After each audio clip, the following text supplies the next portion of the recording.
Baldev Chaga and Raju semi-close to within 7 seconds of Duncan, and with 2 sections to go, looks set to overhaul the pickup. 150, keep centre, easy right and left. It was Alistair Kavanagh and Gavin Lawrence who were now the fastest. Due to their earlier problems, they'd incurred a 30-second penalty for being late out of service, and it was now all or bust. They were fastest over stages 6 and 7, but still remained in 4th. Everyone was getting quicker, including Asad Anwar, who was fighting hard to stay ahead of his brother. They shaved 38 seconds off their times to retain 5th.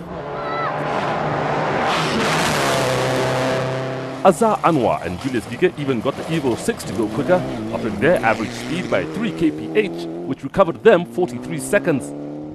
They were now only 6 seconds off gaining 5th place.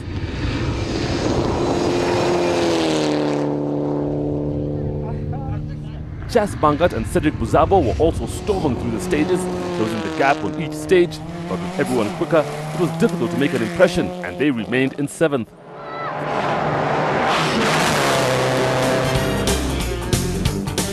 As expected, there were no changes to the overall placings, although Ian Duncan and Asad Anwar were both under threat.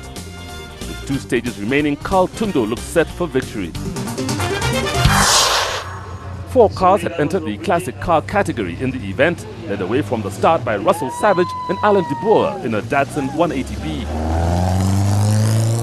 All the cars had been refettled following the 10-day 2009 East African Safari Classic, in which they had all taken part. But for Hardeep Ressi and Kamajit Ubi, this event would be a lot shorter. The Ford Escort was forced out on the very first stage. The favourites to win the category was another Ford Escort driven by Aslam Khan and Sophie Govani, but they were off the pace, battling with a slipping clutch. With no time to change it, they persevered, in the hope it would last to the end. But it failed on the last climb out of the valley, and they were forced out in sight of the finish. The race became a family affair, with Jonathan Savage navigated by his son Quentin in a Datsun 260Z, taking on his other son Russell in the 180B. So you're taking on your dad head-to-head? Yeah. Who's winning? At the moment I think he's just under a minute ahead, but we're not pushing that hard. It's my first time driving this car, and my navigator's brand new navigator, so yeah, we're just going out having a lot of fun. They matched each other's pace throughout the event, only separated by seconds on each stage. Then on stage 7, the 180B punctured and the race was over. Jonathan and Quentin Savage were left with a clear run to the end, and with the race over, they cruised to victory. At the finish, they'd won by over 2 minutes, giving them a head start in the championship. Yeah, it was great. The first stage was terrible because we just had only 5 cylinders working, I think 4.5. It went well. I mean, I was giving the boys a bit of a run for their money, and then they had a puncture in the last stage, so they lost out. As the season progresses, this category is expected to attract a long list of entrants, but for now, Jonathan leads Russell by 4 points. Another category that is always competitive is the two-wheel drive championship. This was Charles Hinger's 3rd season, but having never won the title, he was determined to take it this year. We'd last seen him when he planted his car amongst the trees in Kajiado. The car had been replaced with one that has had an equally checkered past, but having totally rebuilt it, he was in a confident mood. My goal this year is basically to win the championship. I'm going for the championship. I have to play my cards well, make sure that I finish top in most of the rallies. Actually, I want to see whether I can win all the rallies, if it works out. Yeah. With the current champions Jaspreet Chana and Sudhir Thati having upgraded to the main event, it was the 2008 champions Leonardo Baresi and Kigondu Karevi who led the field away from the first control. They were destined to have a disastrous rally when the fuel pumps became erratic and the finish line suddenly seemed a long way away. They spent much of the event stopping to change over the pumps, letting one cool whilst using the other. Finishing was imperative, and it was only through this determination that they eventually made it, albeit last.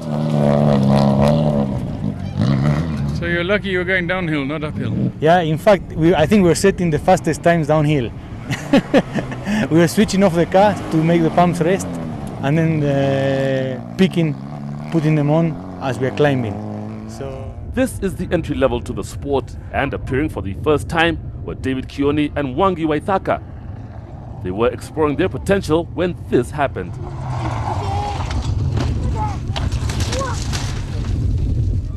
The off didn't look too serious, but the radiator had been pushed back and they were out. When we took the first small corner, I lost it because I think I was moving too fast, so I ended up entering into the ditch.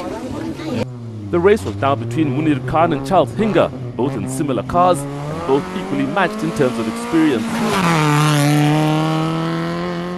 Munir Khan and Sam Jethwell's strategy was to just drive sensibly, especially with a new sponsor to impress. They were surprised to learn that they were fastest through the first 3 stages, opening up a lead of 1.5 minutes.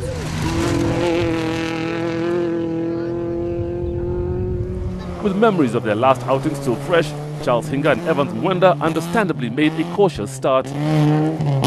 It was only after stage 3 that the confidence returned and they began to attack. Although they were quickest through the last 2 stages, it was too late and they had to accept second. The first section, actually, we kept it a bit too easy. That's why I think we lost it to Munir. And next time, definitely, I'll definitely beat him. Safari, I'll have to take those points. The rally belonged to Munir Khan and Sam Jethwa, who had held the lead from the start. The 2-wheel drives only had to do the first 5 stages of the rally, and the cushion gained early on secured Munir and Sam their second career win. By the end, they'd won by just over a minute.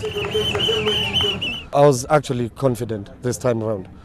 Not unlike last year, I was backing off a little bit. Maybe that's what has got us the results. And just how we've built the car, it's just gained us more confidence, like to drive much more quicker. Only 4 cars had entered, with 3 making it to the finish. Leonardo Baresi had made it within time and Charles Hinga lost by a minute. The 3 finishers had opened the 2010 championship, gaining points proportional to their finishing places, giving them a basis on which to challenge each other in the next event. Ever since the introduction of splitting the field into divisions, the motivation between equally matched drivers has enhanced the competition across the field. This was evident especially in Division 3, where novices proved themselves against experienced drivers who only make occasional appearances. Endorsing the ever-increasing popularity of the sport, 4 crews were making a debut appearance, including the all-lady crew of Jadida Weru and Stella Masharia. Their performance wasn't stunning, but it did give them the experience they need and a yardstick on which to build for the future. My first time, it was scary because one of the speeds and the sound, compared to the normal car, that sound is terrifying. It's bad. What they certainly didn't lack is support, and by finishing this first event, they have started their rallying career in style. Also new to the sport were Raymond Karaoke and Absalom Aswani, whose role model is Azar Anwar, having learnt the basics through the Aztec training school. The Anwar name is synonymous with rallying in Kenya, and yet another family member joined the fray in Eldoret. Driving a Subaru pickup, Azar Anwar with Globe Njiro showed a style of driving that was impressive, and one that will be interesting to watch. They finished 13th.